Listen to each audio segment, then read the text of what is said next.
I kind of want to take it back a little bit. Man, how did you even get exposed to hip hop? Now you from Jersey? Yeah, I'm Jersey, man. I you know exposed to hip hop. If you're naturally exposed, uh, um, because of your community. So if you were from the suburbs, you were probably not exposed to hip hop. But if you're from the urban areas in inner cities like Newark, you're naturally exposed to music, which is a vehicle that we all use to sort of remove ourselves from the situations we're in and sort of enjoy ourselves for the 2 3 minutes that song is on, and you enjoy music. And at the time, it was we were coming out of a disco era, going into an R&B era, a true R&B era, not the R&B you hear today, but a true R&B. And then Right. and then the bridge was the R&B into, Michael Jackson, Off the Wall, into a thing called hip hop, which was integrated with the R&B scene and disco scene. So at the time it was no, it was all together. Um, then you had, this techno, not techno, we call it trance, or European version of disco out, that sort of gives you the sound that influenced our culture, was Planet Rock and Soul Sonic Force. So you had this collage, melting pot of sounds, really. And if you're in those neighborhoods, you were likely hearing that music. And in order to sort of have fun at block parties or wherever you're doing, you would play that music. You would not play rock and roll in my neighborhood. So I wasn't exposed to much rock and roll. Although my brother, who's 10 years removed from me, grew up 10 years earlier in a more Latin or white part of town. So his musical tastes were rock and roll. Um, and he knew all those rock and roll bands. I can appreciate them because in the disco and house, and where I'm from, Jersey, the house is big. We don't discriminate on the sound or the genre. We just want to hear soulful sounds. So if Rolling Stones did some, or David Byrne did some from Talking Heads, that was absorbed in the sort of house and R&B scene. So we had everything. It's a melting block musically, right?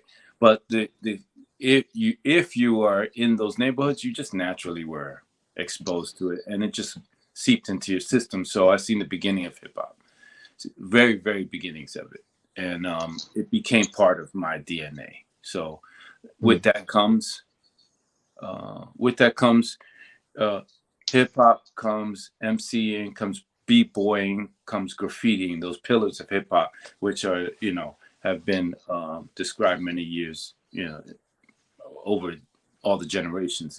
These pillars help create what we know as fashion because of graffiti and all that. So in the art world, they were just, hey, hip hop is this one thing, and these are the five pillars we're going to start with. Um, and this is how we will generate income, by going into radio, music, MCing, going into the art world, graffiti, fashion. So we didn't know what we were doing. We just called it five pillars of hip hop, but it's really the genesis is the music, and then it's sort of, hey, this is how we will find ways, if we don't play basketball or football well, how we're going to find ways out of the rut we may find ourselves in these urban communities. So I Wow. far back like that beginning, that's Yeah. the Sugar Yeah. Hill Gang and stuff, Right. stuff like that. Big shout out to Sugar Hill Gang. Now they from Jersey too, right? That's Yeah, where it they all from Jersey. started on the radio side. The first hip hop single. Yeah, that was epic. Yeah, prior to that, you had a lot of underground music. WHBI in New York was big because you heard Spoonie G. We just had a lot of good sounds coming out, and the most polished version of it was Sugar Hill and Curtis Blow, and it was exciting to have the album and play it. I didn't have a record player at home, so I go to my friend's house, and it was just exciting to see the beginning of it, and know that through art, I was going to figure out a way to stay close to what made me happy. So if breakdancing made me happy, I'm not gonna be able to breakdance forever. But that's sort of a form of entertainment that a lot of people got into, like Jermaine Dupri was a breakdancer, b-boy. So all those things work together, and it stayed close to my heart. So it's all the very beginnings, and I'm from Newark, so it's like we weren't really in the city, but we were probably looked at as a six borough of New York, and more so than Staten Island. We were more. Everybody just knew to go to Newark for certain things. Wow, wow, that's what's up. Yeah, so I can ask you about this. Now you got into the graffiti, and that kind of led you into the fashion, but were you doing art before that, or was that like your first No, get- the art was naturally there. So it's two sources of inspiration. You got my brother drew when he was young, you know, as a 10-year-old, and I would see him, as a baby. If he was 15, I was 5. I would see him drawing, wow. that's the most like when you see someone put pen to paper, not necessarily draw anything great, but uh, there is the first time you see things in life, right? So I am a Cowboy fan because that's the first football game I saw, right? So I saw drawing, and I saw my brother do it, and he did it well. I said, "Wow, I can do that." So I started doing it that way, and then my good friend Ian Scott was drawing as well. So then I saw another person draw that wasn't in my family circle was drawing, and I was like, "So this is something you can do." Creative, express yourself. Didn't know what I was doing, but I'd rather do that than do homework or anything like that. So it was just a way to express myself. So let's start at very early age, third, fourth grade. Wow, that's what's up. Now I can ask you this now. How did you go from the graffiti and the art and drawing to like I want to design clothes?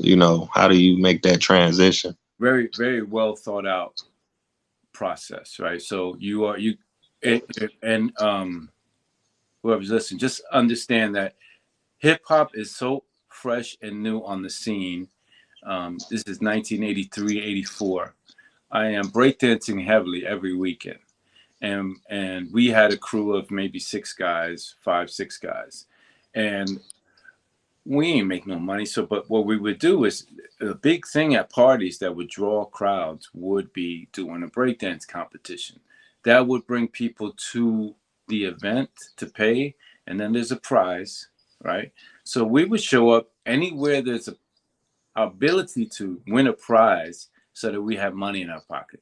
We already assumed we would win because we were good in our area. Like in Newark, we were well known in our region that if we show up, might as well just give us the money, right? So, but New York was different.